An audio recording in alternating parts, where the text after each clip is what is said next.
ఆ లోకం అంటే పరలోకం. అలా వెళ్ళాలనుకున్న మనం ఎందుకు వెళ్ళలేకపోతున్నాం? అలా వెళ్ళాలి అనుకున్న మనం వెళ్ళకపోవడానికి చాలా కారణాలు ఉన్నాయి.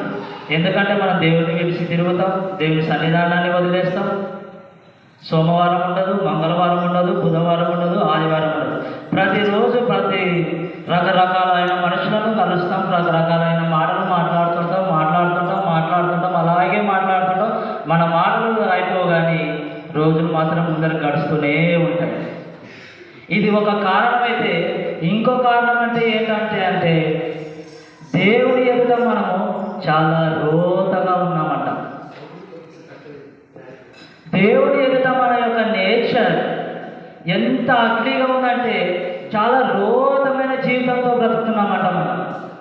అది నేను చెప్పట్లేదు, బైబిల్ చెప్తుంది. వీడేంటి ఇలా చెప్తున్నాడని నన్ను అనుకోకండి. బైబిల్లో ఉన్నది మాత్రమే నేను చెప్తానని ప్రయత్నిస్తాను. బైబిల్లో ఉన్నది మాత్రమే చెప్పాలి. ఏది తీయడానికి కానీ వేయడానికి కానీ వీల్లేదు. అలా తీసివేసిన బైబిల్లో ఉండే ప్రతి ఒక్క తెగులు నా మీదకి వచ్చి నేను నాశనం అవుతాయని బైబిలే సెలవిస్తుంది. నేనొక్కనని కాదు, ఎవరైనా సరే బైబిల్లో ఉండేదే చెప్పాలి, బైబిల్లో ఉన్నది మాత్రమే చెప్పాలి. అలా వెళ్ళాలనుకున్న మనము దేవుడి ఎదుట రోతగా ఉన్నాం కాబట్టి మనం వెళ్ళట్లేదా అని అంటే అవును, దేవుడి ఎదుట మనం రోతగా ఉన్నాం కాబట్టి ఆ లోకానికి వెళ్ళలేకపోతున్నాం. మరి ఏంటి మన జీవితం అంటే చెప్పాలి.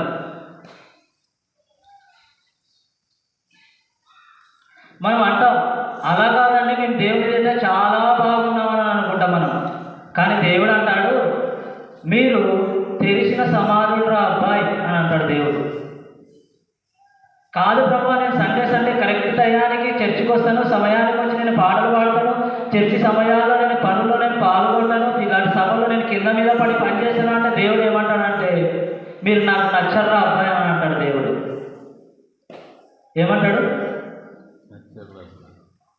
మీరు నాకు నచ్చరు. అది కాదు ప్రభు, మేము ప్రత్యేకంగా పాడడానికి, ప్రత్యేకంగా కానుకల టైంలో మేము ప్రత్యేకంగా పాటలు పాడడానికి రికమెండేషన్ చేసుకున్నాను అంటే మీ గొంతుక తెరిచిన సమాధి అని అంటాడు దేవుడు. ఏంటంట? తెరిచిన సమాధి అని ఎందుకన్నాడు? తెరిచిన సమాధి అని అంటే మన హృదయాలు బాగలేవు కాబట్టి మీ యొక్క హృదయాన్ని బట్టి, మన యొక్క హృదయాన్ని బట్టి దేవుడు అంటున్నాడు, మీ గొంతుక తెరిచిన సమాధి అని అంటాడు దేవుడు. నేను ఏం చేసినా నీకు నచ్చనా ప్రభువా అని అంటే దేవుడు అంటాడు, నాకు నచ్చవు. నీకు అసలే నచ్చిన ప్రభు అంటే నాకు అసలే నచ్చను అని అంటాడు దేవుడు. ఎందుకంటే బైబిల్లో డైరెక్ట్గా మనల్ని ఎన్కౌంటర్ చేసే వచనాలు రికార్డ్ చేయబడ్డాయి బైబిల్లో. ఆ వచనాల జోలికి మనం పోము, ఆ వచనాలు మనకు నచ్చవు. ఒకవేళ ఆ వచనాలు చెప్తే ఏమంటారు అంటే, వీడి గురించి మాకు తెలుసులేదు అని ఎద్దేవా చేస్తారు, వీడి క్యారెక్టర్ గురించి నాకు తెలుసులేదు అని ఎద్దేవా చేస్తారు. అవునా? ఇలాంటివి ఎన్ని చూడట్లేదు మనం.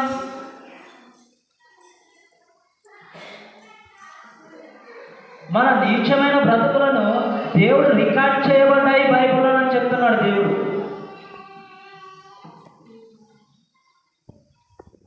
ఎక్కడ అంటే బైబిల్లో చదివేటప్పుడు ఒక విచిత్రమైన నేరేటివ్ వస్తుంది, ఒక విచిత్రమైన మాటలు మనకు కనిపిస్తాయి. బైబిల్లో ఎక్కువ ఏమున్నాయి అని అంటే, బైబిల్లో సంసారం గొడవలు లేవు, సంపాదన గొడవలు లేవు, చరిత్ర లేదు, సైన్స్ అంతకంటే లేదు. ఈ మహానుభావులు ఈ సృష్టించిన నాసా కానీ, చంద్రాయన్ 1, 2 కానీ ఈ యొక్క చరిత్ర కూడా లేదు బైబిల్లో. ఖగోళం లేదు. మరి ఏముంది అని అంటే, బైబిల్లో మానవుడి పతనమైపోయిన నీచమైన బ్రతుకుల వైనం రికార్డ్ చేయబడింది.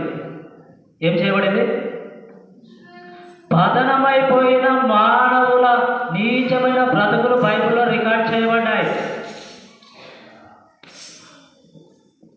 మరి మేము తెల్ల చొక్కాలు ఇస్త్రీ వేసుకొని మేము తెల్ల చొక్కాలు వేసుకొని వచ్చి ఇక్కడ కూర్చున్నాం కదా అని అంటే దేవుడు అంటాడు, నువ్వు తెల్ల చొక్కా వేసుకున్నా నల్ల చొక్కా వేసుకున్నా ఏం వేసుకున్నా నీ యొక్క నైజం దేవుడికి కనబడుతుందంట.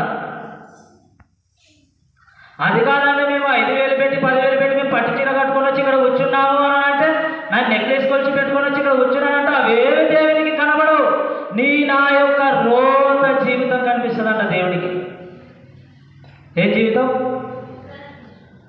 యొక్క నా యొక్క ఒక రోత జీవితం కనిపిస్తుందంట దేవుడికి. మన లిప్స్టిక్లు వేసుకొని వచ్చిన, హెయిర్కి హెయిర్ జెల్ రాసుకొని వచ్చిన, ఫేస్కి ఫేస్ క్రీములు రాసిన, పౌడర్లు కొట్టుకున్నా ఇవేవి పట్టవు దేవుడికి.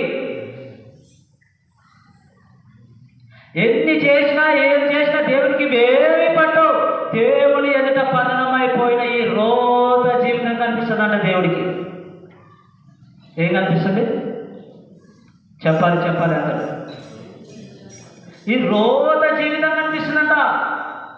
అందుకే బైబిల్ చదివేటప్పుడు అసలు బైబిల్లో మనిషికి దేవునికి ఏం జరిగింది అని అంటే, మనిషికి దేవునికి ఒక పెద్ద అగాధం ఏర్పడిందంట. అగాధమా?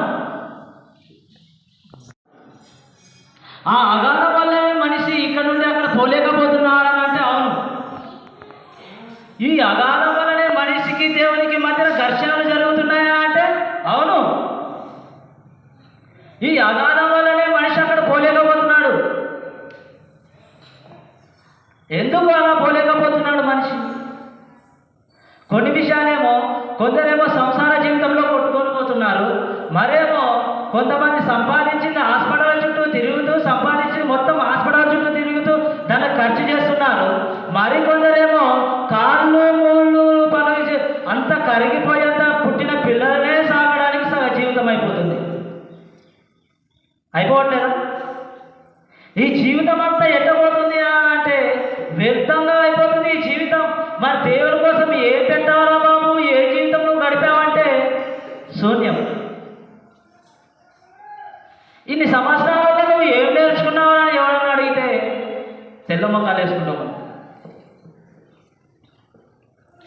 ఏంటి ఈ ఊగిసలాటలో ఒక్కరొక్కరు ఒకలా కొట్టుకోబోతుంటే అన్ని బాగున్నాయి అనుకున్న వారికి కూడా ఒక పెద్ద అగాధం వచ్చిందట.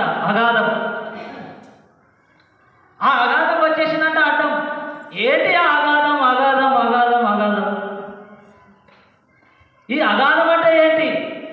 మీకు మాకు మనకు మధ్య వచ్చే ఈ తుంగభద్ర బంగాళాఖాతంలో కలిసిపోయే ఈ కృష్ణానది అగాధం కాదేది. మనిషి జీవితాన్ని పతనాన్ని కోరే ఈ అగాధము అలాంటి అగాధం కాదు ఇది. మనిషి జీవిత విధానాన్ని చదివేటప్పుడు రైతులు చాలా బాగా పదాలు వాడారు. ఈ పదాలు ఎలా ఉంటాయంటే మనిషిని హృదయాలు కదిలించేలా ఉంటాయి. ఈ పదాలు ఎలా ఉంటాయి? ఈ బైబిల్లో వాక్యం చదివేటప్పుడు ఒక విచిత్రమైన మాటలు రికార్డ్ చేయబడ్డాయి బైబిల్లో. అసలు మానవునికి దేవునికి ఏమైంది అని అంటే మానవుడు దేవుని ఎదుట పతనమైపోయాడు. ఏమైపోయాడు? మానవుడు దేవుని ఎదుట పతనమైపోయాడు. దేవుని ఎదుటనే కాదు, ఇంకా ప్రకృతికి వ్యతిరేకమైపోయాడు.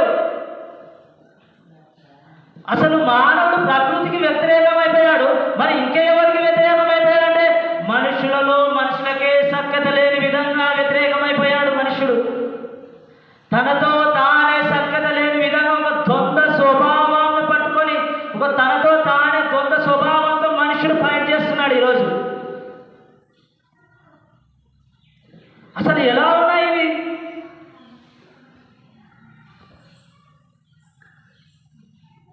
అసలు ఆ ద్వంద్వ స్వభావం అంటే ఏంటి అసలు మనుషులు? మనిషి ఒకటి కాదు, రెండు కాదు. ఎలా ఉన్నాడంటే మనిషి ఒక వికృతమైన రూపంలో ఉన్నాడు మనిషి. అలా ఎలా ఉంటాడండి? మనిషి అన్నవాడికి మానవత్వం ఉంటుంది కదా అని అంటే మనిషి అన్నవాడు మానవత్వం అనే పదాలు పూసుకొని తిరుగుతున్నాడు. మనిషి అనేవాడు మానవత్వం అనే పదాలు పూసుకొని తిరుగుతున్నాడు. మనిషి అవన్నీ కాదు. బైబుల్ ఏమని చెప్తుందంటే ఒక ఇన్సైడ్ క్యారెక్టర్ని గుర్తు చేస్తుంది బైబుల్. ఒక క్యారెక్టర్ని బైబుల్ ఒక ఇంటర్నల్ స్వభావాన్ని బయట పెడుతుంది. అందుకనే కొన్ని వచనాలు చెప్తే మనుషులకు నచ్చవు. బైబుల్ చదివేటప్పుడు కొన్ని వచనాలు ఉంటాయి. ఆ వచనాలు తీసుకొని వచ్చి ఇక్కడ చెప్తే మనుషులకు అస్సలు నచ్చవు ఆ పదాలు. ఆ స్వభావం ఎలా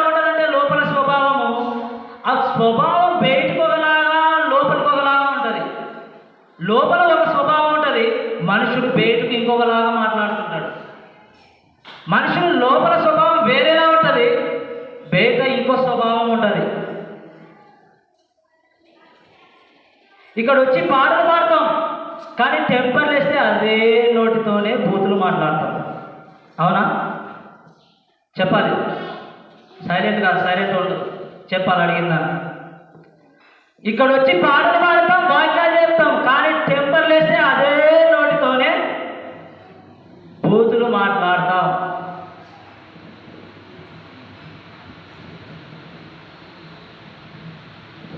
అదే బూతులు మాట్లాడే మనిషి తన స్వభావం ఏమైపోయిందంట? అసలు మనిషితో స్వభావం దేవుడు ఎందుకులా మాట్లాడుతున్నాడు? మనిషి స్వభావం గురించి దేవుడు ఎందుకులా టార్గెట్ చేస్తున్నాడు మనిషి అని అంటే, దేవుడు ఎంత రోత స్వభావంతో కలిగి ఉన్నాము కాబట్టి దేవుడు ఇలాంటి మాటల్ని బైబిల్లో రికార్డ్ చేసింది. దేవుని ఎదుట మనం ఎలా ఉన్నామంటే ఒక రాడికల్ నేచర్తో ఉన్నామంట, ఒక ద్వంద్వ స్వభావంతో ఉన్నామంట మనం. అమ్మా చూడాలి, ఎలాంటి నేచర్తో ఉన్నాం?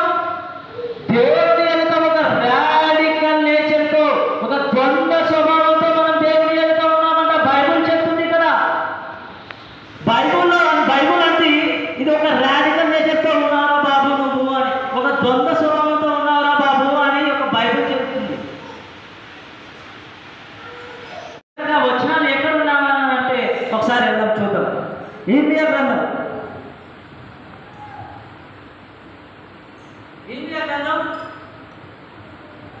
17వ అధ్యాయం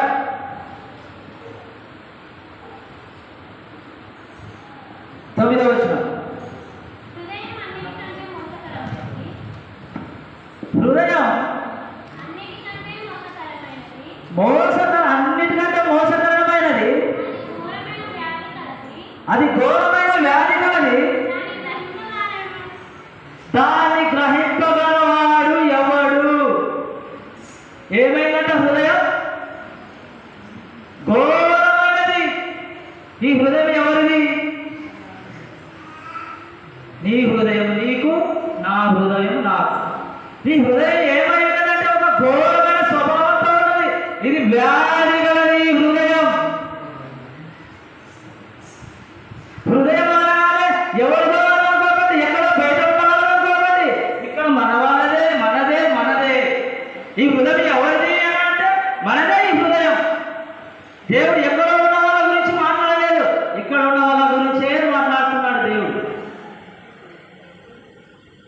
ఇక్కడ ఉండి నేను నిలబడి మాట్లాడుతున్నా, నేను మాట్లాడే మాటలు కాదు, పరిశుద్ధాత్మ దేవుడు మాట్లాడే మాటలు. నేను జస్ట్ ఒక బాడీతో మాత్రమే ఉన్నాయి, ఇక్కడ మాట్లాడేది మొత్తం ఆయనే మాట్లాడతాడు. ఈ యొక్క స్వభావం ఎలా ఉందంట? ఒక ఘోరమైన వ్యాధితో బాధపడుతున్నాడు మన హృదయాలు. మనం చదువుకునే రోజుల్లో ఒక పాట వినేవాళ్ళం, ఏంటంటే హృదయం నాదే వదలట్లేదు, నీ చుట్టూ తిరుగుతుంది అని. ఏం రోగం దానికి? అది ఒక రోగం అంటే దానికి. అది సరిగా ఉండాలంటే సరిగా ఉండాలి హృదయం. ఎందుకు సరిగా ఉండదు? దానికి నిలకడలేదా అంటే ఆ హృదయానికి నిలకడ లేదు. నిమిషానికి ఒకలాగా మారిపోతుంది హృదయం, పరిస్థితులను బట్టి ఒకలాగా మారిపోతుంది హృదయం. అందుకనే దేవుడు అంటున్నాడు, నీ హృదయం బహు వ్యాధితో బాధపడుతుంది, నీ హృదయం చాలా ఘోరమైనది అని బైబిల్ స్పష్టంగా మనకు తెలియజేస్తుంది. అది మోసకరమైనది. ఎవరిని మోసం చేసినట్టే? ప్రతి ఒక్కరిని, ఎవరినో కాదు, వస్తుంది దగ్గరికి. అది ఎవరిని మోసం చేస్తుంది? ఎదురింటోనో, పక్కింటోనో, వెనుకాలోనో, లేదంటే ఎల్లప్పుడో ఏదో కాదు, సరాసరి నిన్నే మోసం చేస్తుంది. ఏం చేస్తారు? ఎవరిని మోసం చేస్తుంది? ఈ హృదయం. ఈ హృదయం ఎవరిని మోసం చేస్తుంది చెప్పాలి. ఈ హృదయం ఘోరమైన వ్యాధి కలిగింది. ఈ హృదయం ఎవరిని మోసం చేస్తుందంటే సరాసరి మనల్నే మోసం చేస్తుంది. మరి హృదయానికి ట్రీట్మెంట్ లేదా అంటే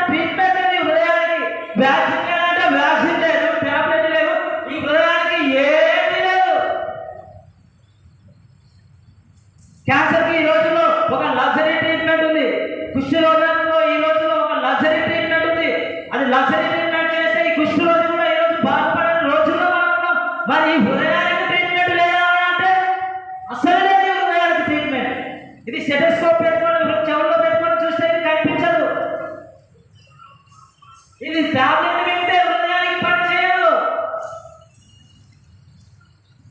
ఇది నాడి పట్టుకుంటే హృదయం ఎలా పనిచేస్తుందో ఎవరికి తెలియదు. దీని ఆలోచనలు ఎలా ఉంటాయంటే నలుగురికి ఎవరికి తెలియదు. ఈ మానవ హృదయంలో వచ్చే ఆలోచనలు, ఈ మానవ హృదయాల్లో ఆలోచనలు ఎలా ఉంటాయంటే ఒక్కోసారి ఒకలా ఉంటాయి. అలా ఎలా చెప్పగలవు నువ్వు అంటే సమాజంలో జరుగుతున్న పరిస్థితులే మనకు అర్థం కట్టినట్టు కనిపిస్తాయి. అది నువ్వు నేను చూసినట్ట ఈజీగా ఉండదు హృదయం. ఎలా ఉండదు హృదయం? ఒక వికృతమైన రూపం దాచుకొని ఉంటుంది హృదయం.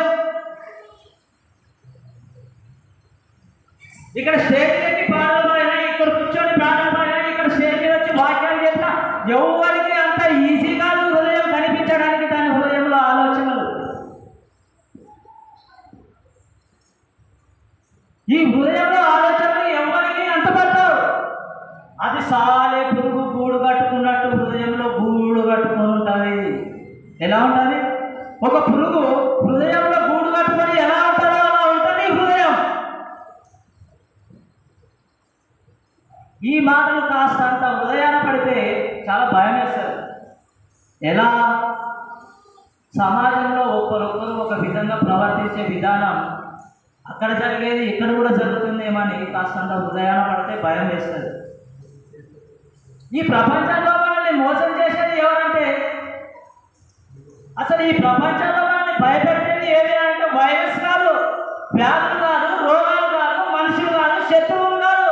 మరి ఏంటంటే భయపెట్టేదంటే నీ హృదయమే నిన్ను భయపడుతుంది, నా హృదయమే నన్ను భయపెడుతుంది. చాలా మంది అంటుంటారు నేను మోసపోయానండి అని, ఆడికి చిట్టి కట్టాను నేను మోసపోయాను అంటుంటారు.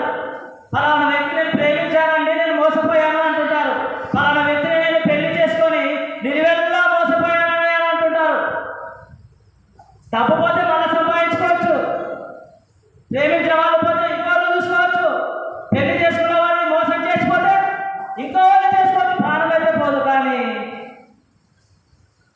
ఏది ఏమైనా నువ్వు ఎలా మోసపోయినా నిన్ను మోసం చేసేది మాత్రం నీ హృదయం, నా హృదయమే నిన్ను నన్ను మోసం చేస్తుంది. ఎలా మోసపోతాం? మనకి ఈ హృదయానికి ఎందుకు అంత తొందరగా పడిపోతాం అసలు మనం? ఈ హృదయ ఆలోచనలు ఎలా ఉంటాయి మనుషునికి అంతుపట్టవా అంటే ఈ మనుషులు దాని ఆలోచనలకి, దాని ఆలోచన విధానానికి పడిపోతాడు. అసలు ఎలా మోసం చేస్తాడు మానవుని? అది ఎలా మోసం చేస్తాడు అంటే చెయ్యి, ఎవరు చూడట్లేదు కదా, చెయ్యి చూడు, పర్లేదు చూడు. చూసేవాళ్ళు చాలామంది ఉన్నారు, నువ్వు చూస్తే తప్పేంటి? ఇలాంటి మాటలు చెప్తాడు హృదయం. ఇది ఎవరిని మోసం చేస్తాడు? ఎవరింటోనో, పక్కింటోనో, లేకపోతే బ్యాంక్ సెక్టర్నో, పోలీస్ సెక్టర్నో, ఉద్యోగులని కాదు ఇది మోసం చేసేది. సరాసరి నీ హృదయాన్ని నిన్ను మోసం చేస్తాడు ఈ హృదయం. ఎవరిని మోసం చేస్తుంది? నేను మొబైల్లో చూసి మోసపోయానండి, ఆన్లైన్లో చూసి మోసపోయానండి, ఆన్లైన్ ద్వారా నేను చెడిపోయానండి, ఈ మొబైల్ ద్వారా నేను చెడిపోయానండి అంటే కాదు. ఆ మొబైల్ చూడమని చెప్పింది ఏంటి? హృదయం. ఆన్లైన్లో చూడవలసిన వీడియోలు చూస్తున్నామంటే దానికి ఎవరు చెప్పారు? చూడని దృశ్యాలను చూడమని ఎవరు చెప్తున్నారు? నీ హృదయమే నీకు చెప్తుంది. పక్కింటోడు, ఎదురుంటాడు, ఎవడు చెప్పడు నీకు చూడమని. అది లోపల ఫిష్ చేసుకొని కూర్చుంటుంది హృదయం. అది నువ్వు జరిపినా జరగదు, తీసివేసినా పోదు. మన హృదయానికి మందు లేదా అంటే అస్సలు హృదయానికి ప్రపంచంలో నువ్వు ఎంత పెద్ద డాక్టర్ని తీసుకొని వచ్చినా దానికి వైద్యం చేసే డాక్టరే లేడు. దానికి నర్సరీ ట్రీట్మెంట్ చేస్తే మారిపోతుందా? దాని హృదయం మారుతుందా అంటే మారదు. ఆ హృదయం మారేది కానే కాదు అసలు. ఈ లోకం అంటది, అరే ఎవరు చెప్పినా నువ్వు వినకురా, నీకు ఏదనిపిస్తే అదే చేయని అంటది ఈ లోకం. అరే నీకు లోపల ఏమనిపిస్తుంది అదే చేయి. లోకంలో ఏం అదా లోకం తప్పు చేయని చెప్తారు, చేస్తావా? లోకం ఏం చెప్పినా నీ హృదయం ఏం చెప్తుందే అదే విను. ఇప్పుడు లోకం చెప్పింది చూస్తున్నాం కదా, మణిపూర్ ఒక సంఘటన మనం చాలా చూస్తున్నాం. అది లోకంలో జరిగే వికృత చర్యలు అలా ఉంటాయి. లోకం చెప్పింది విను అంటే అలా చనిపోవడానికే. లోకం చెప్తే తొందరగా పోతాం. 70 ఏళ్ళు బ్రతికే వాళ్ళం కూడా 40 ఏళ్ళకి పోతాం. 70 ఏళ్ళు బ్రతికే ఈ జీవితం, దేవుడిచ్చిన ఈ జీవితం లోకానుసారమైన మాటలు వింటే 50 ఏళ్ళకే పోతాం. ఎన్ని ఏళ్ళకి పోతాం? 50-40 ఏళ్ళకే పోతాం. అలా ఉన్న మనిషి అసలు ఏం జరుగుతుంది మనిషి జీవితంలో? ఎందుకు మారట్లేదు? ఇన్ని సంవత్సరాలైనా, 50 సంవత్సరాలు, 60 సంవత్సరాలు, 70 సంవత్సరాలు, ఇన్ని సంవత్సరాలైనా మనుషుడు ఎందుకు మారట్లేదు? అసలు మనిషికి ఏం కావాలి?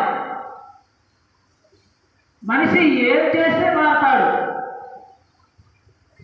ఈ మానవుని జీవితంలో ఏం కోరుకున్నాడు? మానవుడు ఏం కోరుకుంటున్నాడు అంటే అసలు మానవుడికి ఏం కావాలి? సుఖం కావాలి. మానవునికి శ్రమపడే, కుటుంబాలకు శ్రమపడే తత్వం ఉంది, పిల్లల కోసం శ్రమపడే తత్వం ఉంది. కానీ దేవుని కోసం శ్రమపడే తత్వం చాలా మందిలో 0.000%. ఈరోజు ఎంతమంది దేవుని కొరకు శ్రమ పడుతున్నారు? ఈరోజు ఎంతమంది దేవుని కొరకు తన శరీరాలను నలగొట్టుకుంటున్నారు? ఈరోజు ఎంతమంది దేవుని కొరకు సమర్పించుకుంటున్నారు? ఈ జీవితాలు ఎట్టుపోతున్నాయి అసలు?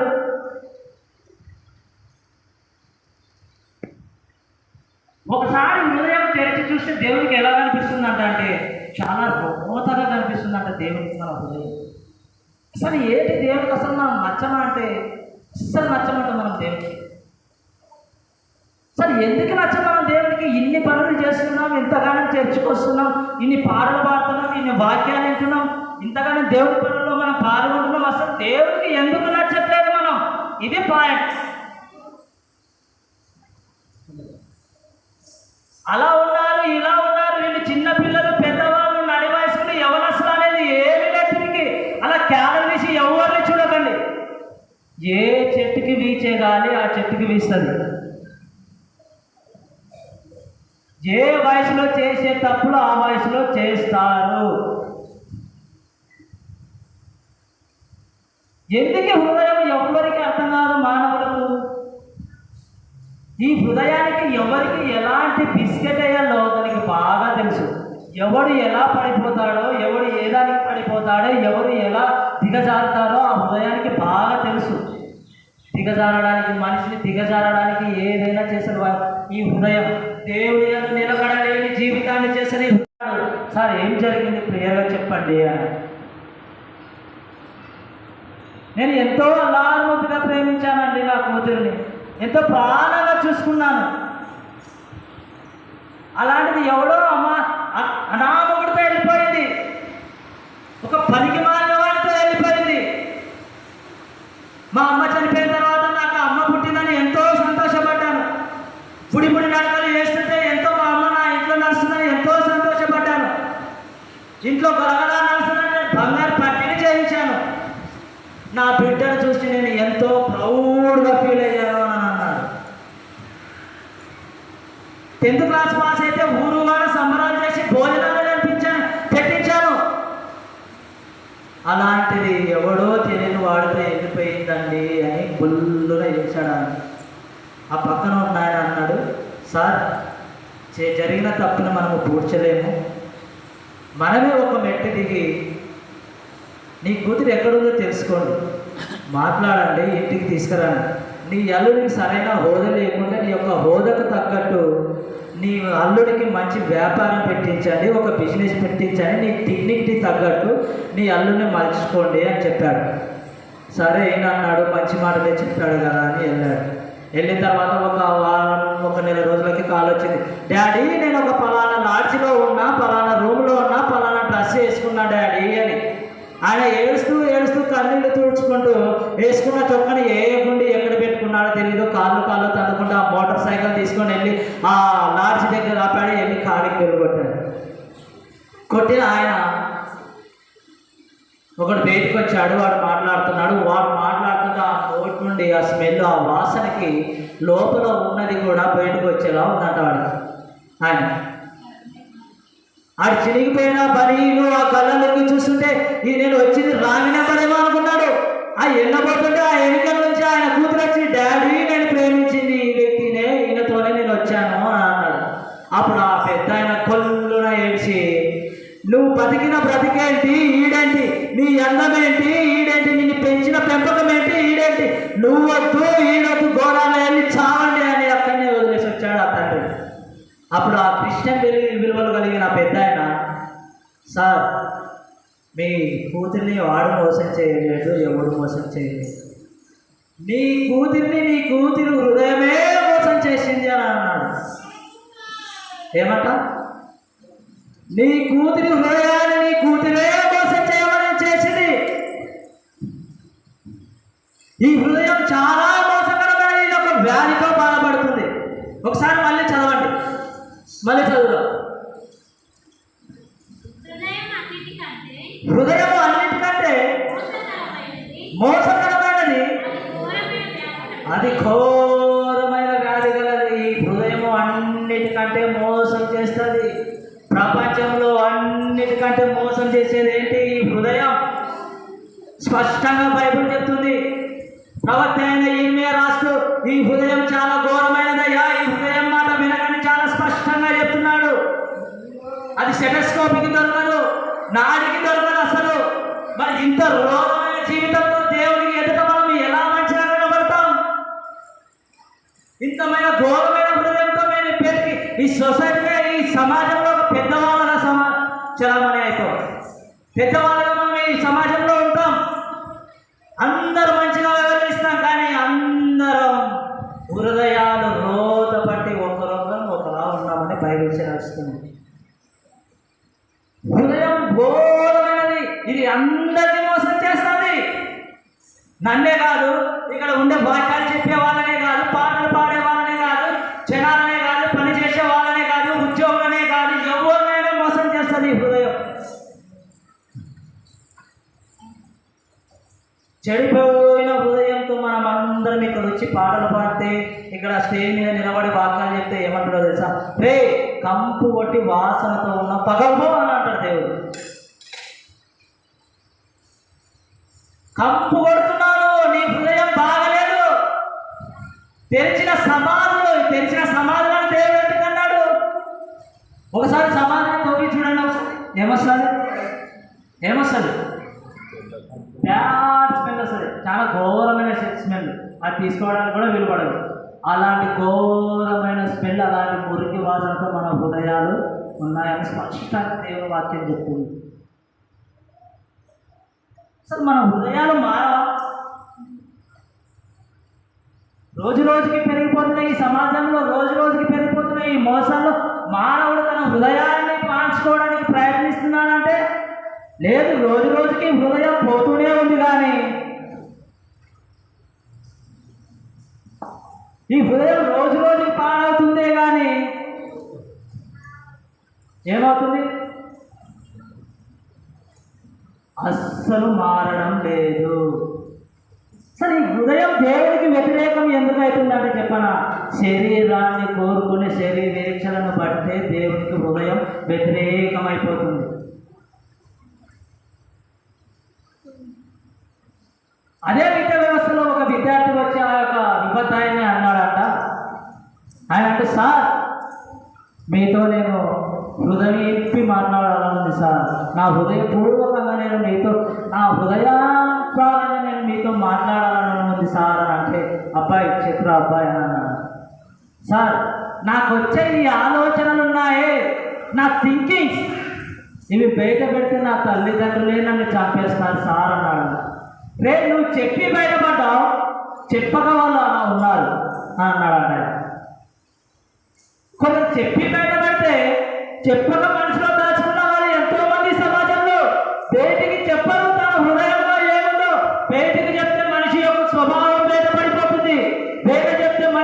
స్వభావం బయటపడుతుంది. ఆ స్వభావాన్ని బట్టి మనిషిని దగ్గరికి రానివారు.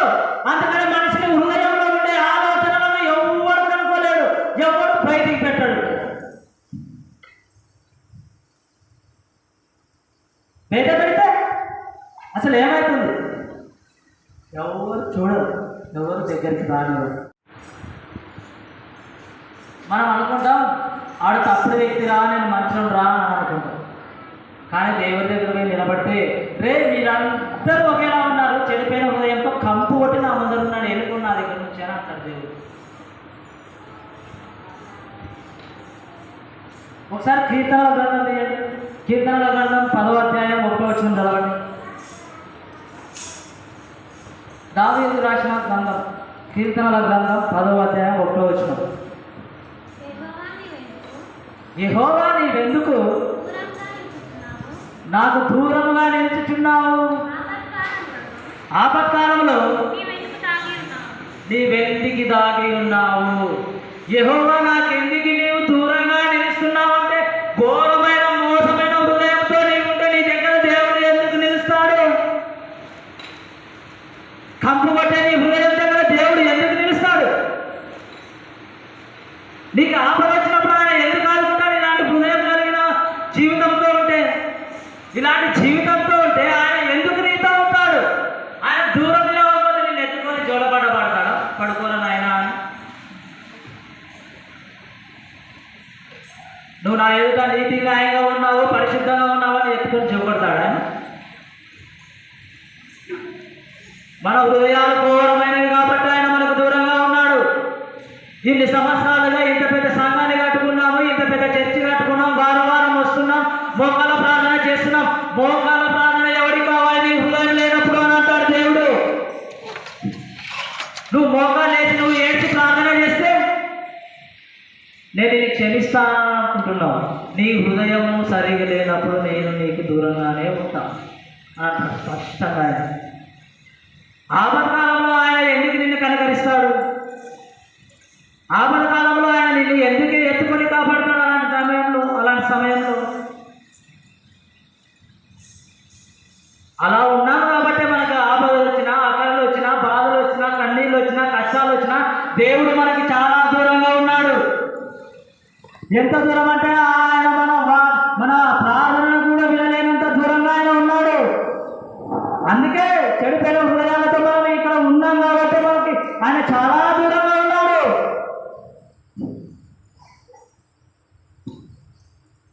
మరి మన హృదయాలు మారాలంటే ఏం చేయాలి అని అంటే, రా సన్నిధానానికి రా. నువ్వు దేనికోసం వస్తున్నావో ఫస్ట్ నీకు అది తెలియాలి. నేను చర్చికి ఎందుకు వెళ్తున్నా అనే ఆన్సర్కి నీకు జవాబు తెలియాలి. పక్కన వాళ్ళు వస్తున్నారు కాబట్టి నేను వెళ్తున్నా, పక్కన వారి జీవితాలు బాగుపడుతున్నాయి కాబట్టి నేను వెళ్తున్నా, నా అప్పు తీరిపోతుందో, నా కష్టాలు తీరిపోతాయో, లేదంటే నేను చేసిన పాపాలు పాపాలు పోవడానికే చర్చికి రావాలి కాబట్టి అప్పులు తీరిపోతాయని కాదు.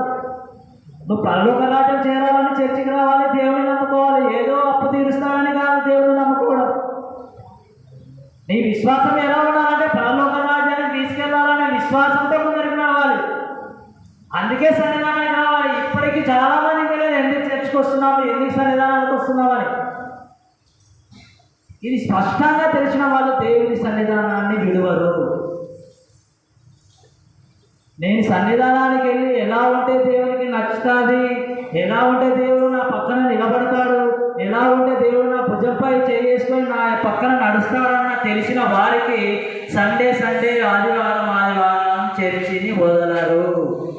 ఇది తెలియదు కాబట్టే మనం పరుగులు పెడుతున్నాం. ఈ నడిచే లోకల పరుగుల జీవితాల్లో ఈ లోకంలో మనం పరుగులు పెడుతున్నాం. తెలియదు కాబట్టి ఈ లోకంలో పరిగెడుతున్నాం. మనకు దేవుడి గురించి తెలియదు కాబట్టి లోకం గురించి పరిగెడుతున్నాం. మనకు తెలియదు కాబట్టి మన జీవితాలు ఎక్కడ ఉన్నాయి అక్కడే ఉన్నాయి. మన స్టార్టింగ్లో ఎలా ఉన్నామో ఇప్పుడు కూడా అలాగే ఉన్నాం. మన స్టార్టింగ్లో ఎలాంటి ఆచారాలు పాటించామో ఇప్పుడు కూడా అలాంటి ఆచారాలు పాటిస్తున్నాం. తెలియదు చూడట్లేదా? డేట్లు, మంచి రోజు, ఇది ఏం ఆచారం? అన్నిలో ఆచారం. మానవుడు వస్తున్నాడు చర్చికి వస్తున్నాడు, కాలం గడిచిపోతుంది. 2000 సంవత్సరాలు అయిపోయింది యేసుక్రీస్తు వచ్చి